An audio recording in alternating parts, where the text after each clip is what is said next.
ছাদ বাগানে সবাইকে স্বাগতম। তো বন্ধুরা, আজকে যে গাছটি নিয়ে এসেছি এটি নীল জবার গাছ। এখানে নীল জবা হয়ে রয়েছে গাছে, আর কুড়ি আছে, প্রচুর কুড়ি দেখা যাচ্ছে।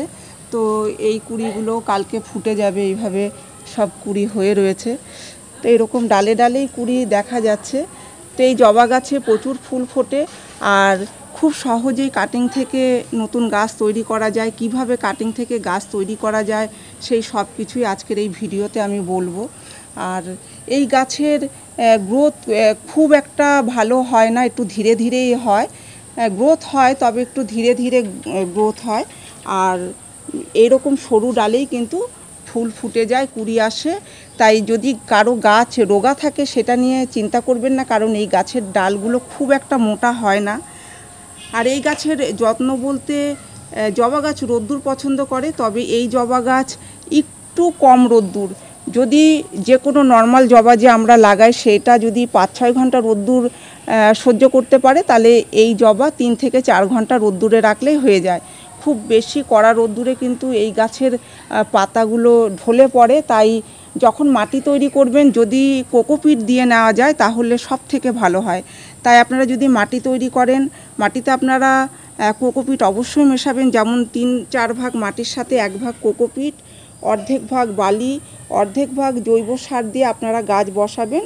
তারপরে মাসে একবার করে আপনারা যে কোনো তরল সার ব্যবহার করতে পারেন। মাঝে মাঝে সর্ষের খোলের জল দেবেন। সর্ষের খোলের জল, সর্ষের খোলটাকে ভিজিয়ে রেখে যে জলটা হবে, 3-4 দিন ভিজিয়ে রাখবেন সর্ষের খোল, তারপরে সেই জলটা দেবেন গাছে। তাহলেই দেখবেন প্রচুর ফুল আসছে, কুড়ি ঝরে যাচ্ছে না।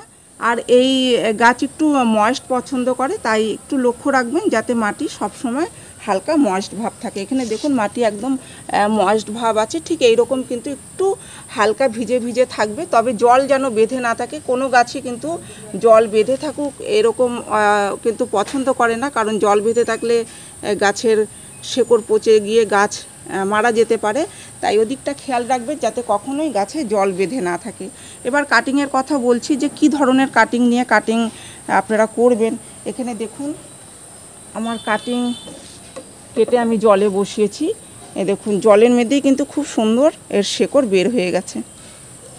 এই দেখুন কত বড় বড় শেকড় বের হয়েছে। তো আমি প্রথমেই বলেছিলাম খুব সহজে এই গাছের কাটিং হয়ে যায়।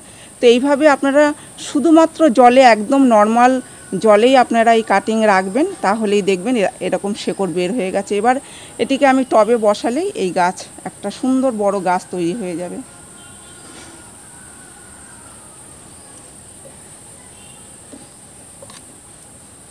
এখান থেকে একটা কাটিং নিয়ে নেব।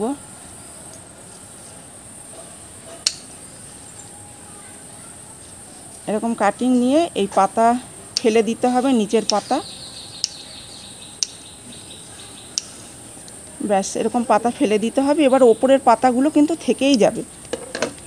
এই দেখুন আমি ওপরের পাতা ফেলেছিলাম না, এর পাতা কিন্তু রয়ে গেছে, আর এরকম শেকড় বের হয়ে গেছে।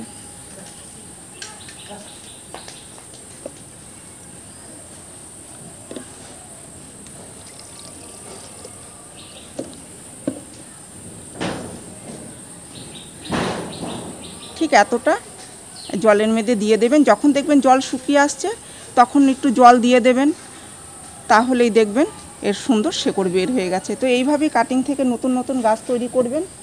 আর জবা গাছের যত্নের কথা তো বলেছি, রোদ্দুরের কথাও বলেছি। আরেকটি কথা বলবো, যে এই গাছে রোগ পোকা লাগে, তাই নিম তেলের স্প্রে করতে হবে। 15 দিন পর পর নিম তেলের স্প্রে করে দেবেন। আশা করছি এই ভিডিওতে সব কিছুই বলেছি, তাই ভিডিওটি এখানেই শেষ করছি।